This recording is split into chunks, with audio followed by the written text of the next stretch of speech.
This is a moment in time for Nashville and for the region that is unique. We have many organizations, not just the Chamber, who have new leadership at the helm. And it's such an incredible opportunity for those new leaders to come together and say, we're going to do what Nashville is known for, which is collaborate. We're going to do it with a bias toward action. We're not just going to sit around a table and talk about things and then not do anything as a result. I really think that we are at this really, really unique place where we can look forward to what the next 10, 20 years hold, what we need to do together collaboratively, and that's across public and private sector. It's business community, nonprofit, government. There's so much that we can do together that we cannot do alone. Stephanie Coleman, President and CEO of Nashville Area Chamber of Commerce. Just 8 months into her new role, but 16 plus years at the Chamber. She has been an advocate for Nashville and part of this community. I am Suzanne Reed, LBMC's Chief Marketing Officer and your host for Make It Count. In this episode, Stephanie and I explore all the hats she has worn and how she thinks that has prepared her for today, and why she thinks Nashville has a unique opportunity and the secret sauce that makes Nashville, Nashville. Everyone always asks that question. Stephanie may just have that answer for us.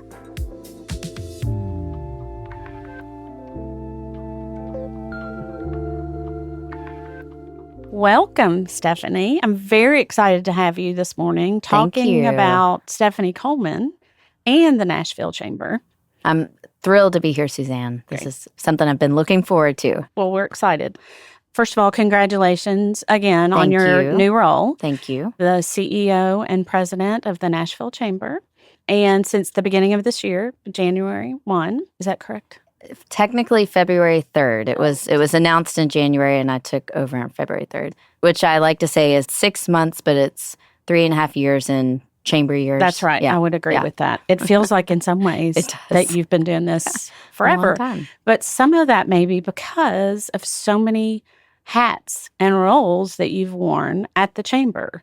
So talk to us a little bit about, do you think that's an advantage, or what would you say about that? Yeah. I feel like you've worn almost every hat in the Chamber. I have worn many, many hats at the Chamber. I started in 2008, 17 years ago, in the PR and communications role. So that was a great place to start at the Chamber because I got to be involved in so many different efforts that we were focused on. And that was right around the time the Nashville Entrepreneur Center was launched out of the Chamber. There was just a lot of energy happening at that time. And I'll say a couple of things. One, because I've worn so many hats, because I've been in so many roles, I really understand a lot of what the team is dealing with on a day-to-day basis, both what's fulfilling and joyful about their roles, also what's challenging about their roles. And it's a unique position to be able to see how all of those pieces fit together.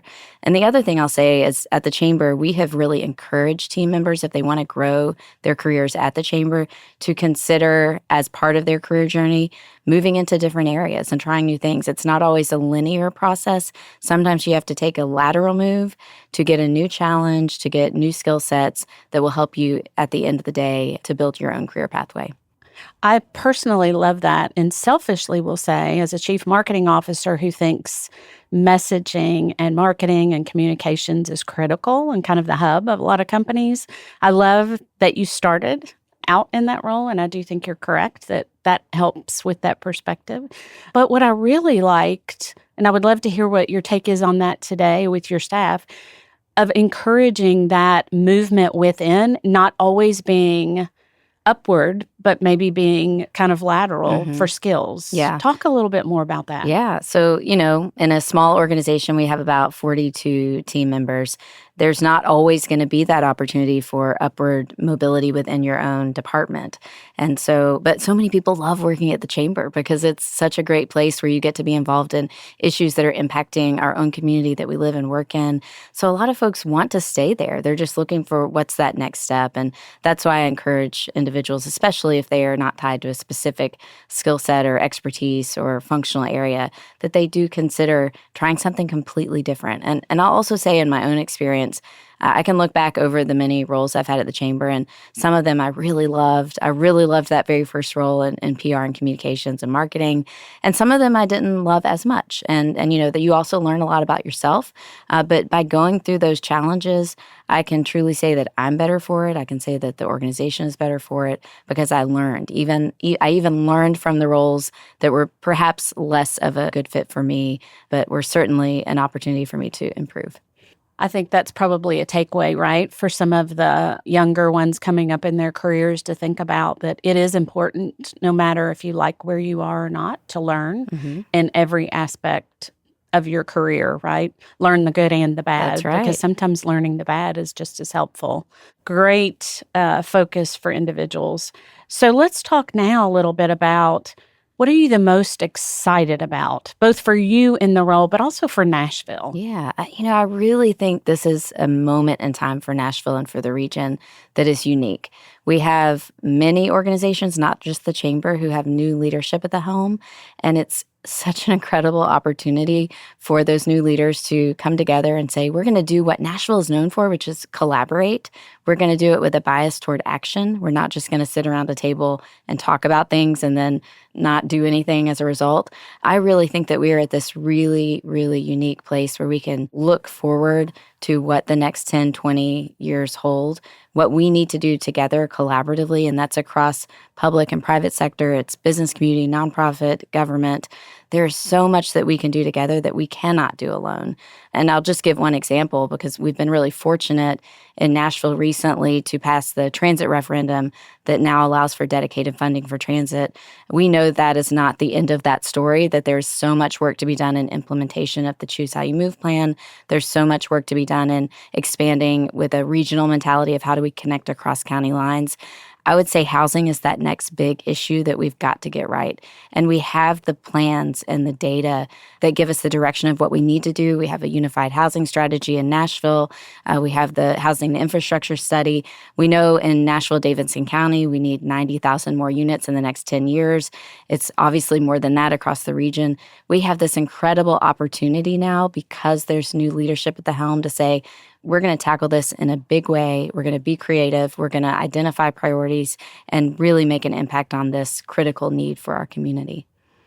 It is really amazing what the chamber and other groups have done to come together to really push so many of these things forward for the good of the region. I like that you focused on the region. It's not just about Nashville. It's all connected. It's all connected, right?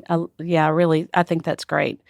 How do you see your role helping to push that forward, like specifically? Yeah, I have to remember often, as a chamber, we are representing largely the business community. We have members across multiple sectors, multiple industries, multiple size businesses, multiple geographies.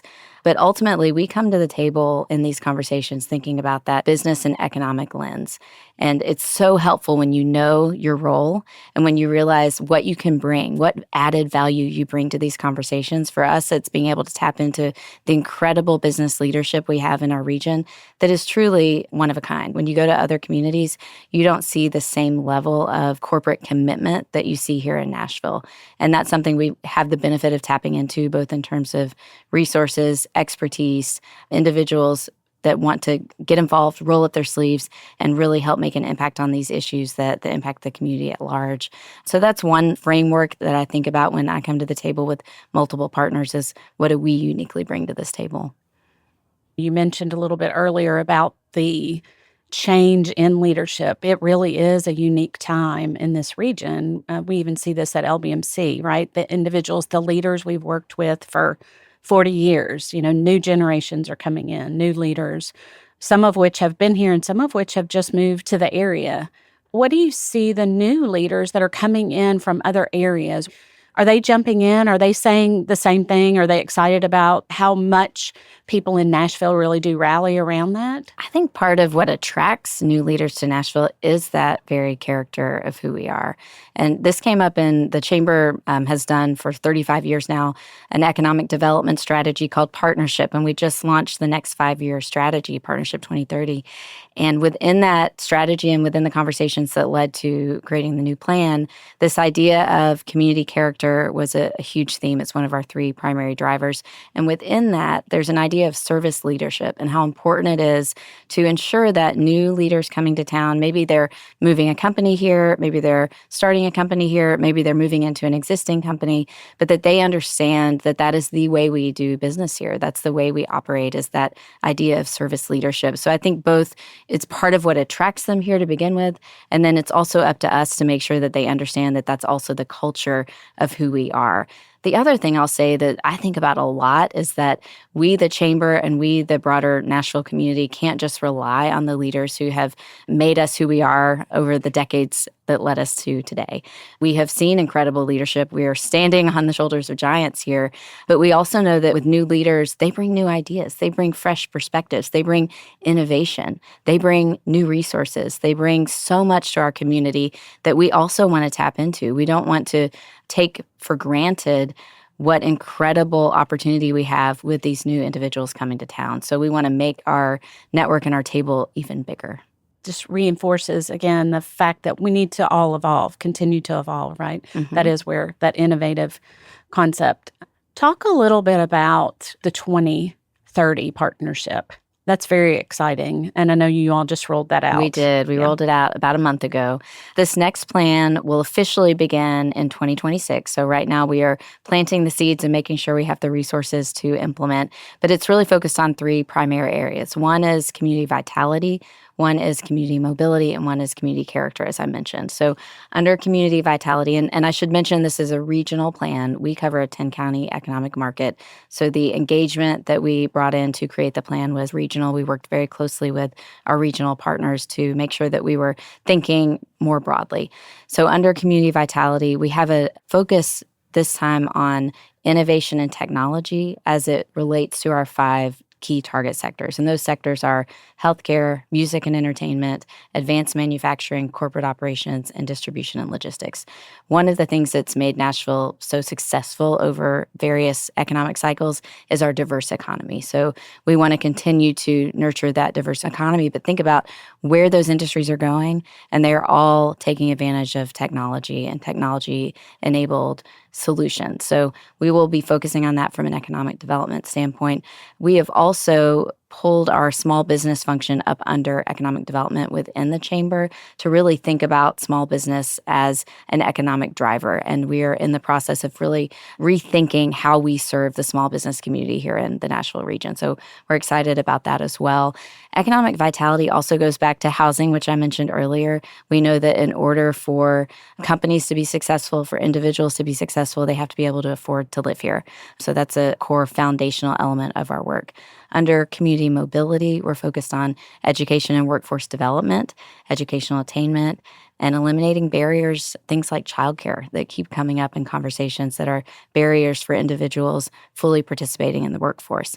It also ties back to that regional transportation piece I mentioned earlier, that we've got to figure out how to connect across county lines in a more seamless way. And then finally, community character, in addition to service leadership, it's also about what makes us unique. You know, when you go to other communities, many of them are successful, but they may not have that creative Music City brand that we have here. That's what's driven so much of our entrepreneurship. It's what's driven so much of the attractiveness of moving here, of living here, is that creative side of who we are. And we also can't take that for granted. We have to continue to nurture and build that community. We have to nurture the individual creatives who live here, as well as creative industries. And then the final piece of community character is making sure that we are a welcoming and safe environment. We think about that largely in the downtown core area, but it's really across the region as well. That's very exciting. We've talked a lot about Nashville. We've talked about the region. We've kind of talked about the Chamber. I do want to put a plug in for something that you all do that I'm not sure everyone is as much aware of, and that's the Intro Nashville. Intro Nashville, yes. And I know that has been something that at LBMC we've been a part of. And what I love about that, you've woven it through pretty much everything you've talked about, that those up-and-coming leaders or those ones that are new to the community, it's a great way to introduce them to each other, but also to the community at large, using, some of those legacy leaders to kind of feed into them, but also to kind of show them what that looks like for us and what we believe in Nashville that means. That's right. And then creating kind of that community, that alumni community. Right. I think y'all have done a really nice you. job with that. We love that program. We started it right before the pandemic, and then we had to start it virtually because of the pandemic. And once we finally were able to shift it in person, the experience has been incredible. And what we realized is shifted over time. When we first created the program, we thought it would be only for individuals who are new to Nashville or maybe new to their roles. But we found that even native Nashvillians who go through the program learn so much more than they did before from these incredible storytellers who've been a part of making Nashville what it is today. Yeah, y'all do a great job. I went through the pandemic group that was did. online, and it was fabulous even then. Yeah. So I'm positive y'all have mainly elevated that through the Well, thank you in-person. for bringing that up. Absolutely. What would Stephanie Coleman today say to Stephanie Coleman back in the early 2000s? That is a great question. I don't think about these kind of things very often, so it's good for me to be forced to think about it. So I moved to Nashville in 1999 to go to college. I went to Vanderbilt. So in the early 2000s, I was finishing up college and trying to figure out what I was going to do.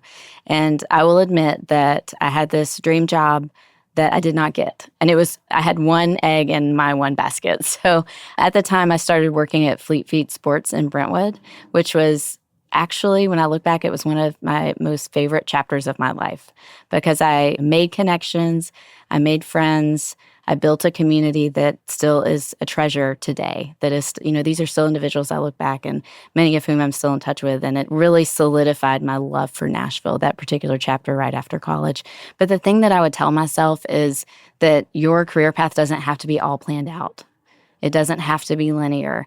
And it wasn't the end of the world that I didn't get that job. I figured it out. I eventually went back to grad school twice. I took on new challenges. I figured out how to just lean into what I was doing in any moment in time, do the best that I could. And to some extent, these opportunities, they come about and you can't predict them. You can't fully plan your life out, even though I tend to be a planner, so I wanted to do that. But to some extent, you just have to let things happen a little bit more organically. But always be open to learning. Always be open to what that next challenge might be and what that next opportunity might be. So you've been here since 1999. Yes. So you have seen a lot of change. Yes. Downtown Nashville, Mm-hmm. Nashville, the region, a lot of change. What do you think one of the biggest changes in the last 20 years has been? Mm-hmm. When I think about the last 20 years, we still had that small town feel 20 years ago. Anywhere I went, I would usually run into somebody that I knew. So part of the change is just that we've grown. We've had this incredible economic growth. And with that has come a lot of opportunity and a lot of exciting things. We have this great culinary culture here that we did not have 20 years ago. There's just such incredible entertainment and live music on every corner of every neighborhood that you go to, every night of the week. There is so much to do. It is a vibrant community.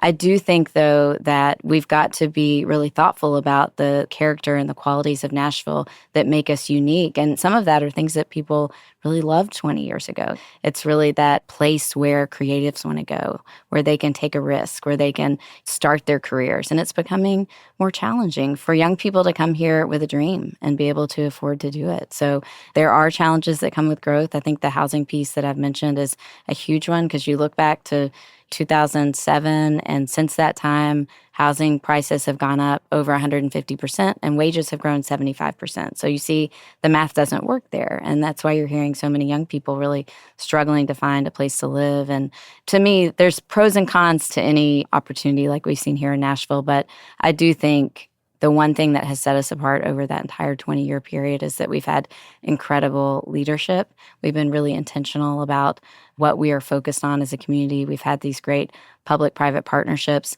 That is something that we've got to continue so that we can tackle the next big issues and continue to make this a great place to be. I think that's a great point. Nashville, to me, has always been about bringing all of the groups together, the nonprofits, the public, the private, the corporate money, the individual money. But we really have done a great job. I think our leaders really do lean into making things better Yes. and building that legacy and creating things beyond where they are. There's a real individual commitment and passion that you Absolutely. see from individual leaders. And we can go back and look and see where they've done it and where we're benefiting from it now. So very exciting. What would you say to younger groups, maybe they're high school, maybe they're college? What are some of the most important skill sets that they really should be honing in today's world? Prior to the role as CEO, I was the Chief Talent Development Officer. So we talked a lot about this. And what we hear from employers so often is that they can teach technical skills, but it's really those soft skills that they often struggle with new hires.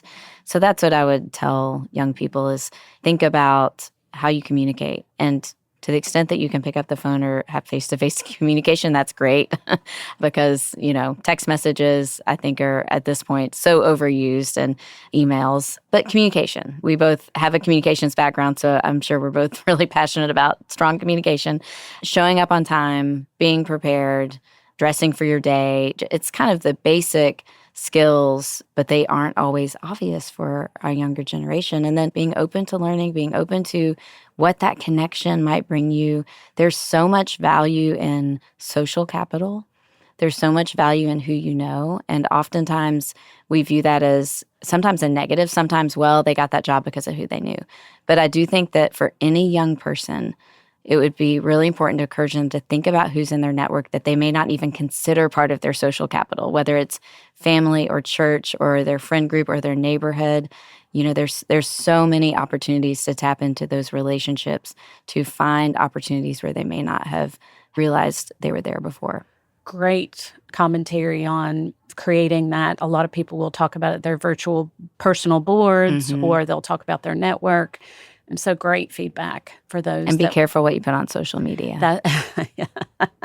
Yes, absolutely. Yes.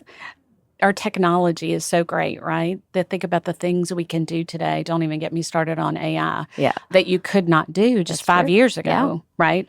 But how people use it. I had a very wise man say one time that if technology gets in the way of your relationships or is a stumbling block, that's not a good thing. And so I think you eloquently said, we need to be able to use it. You need to know it's there.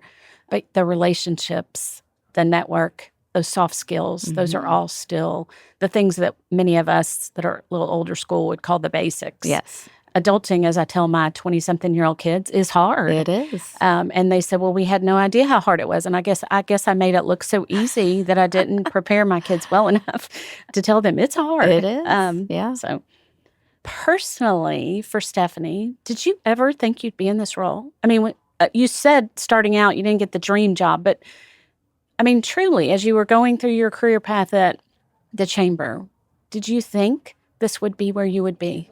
It was certainly not on my radar for many, many years. I was really just living in the moment.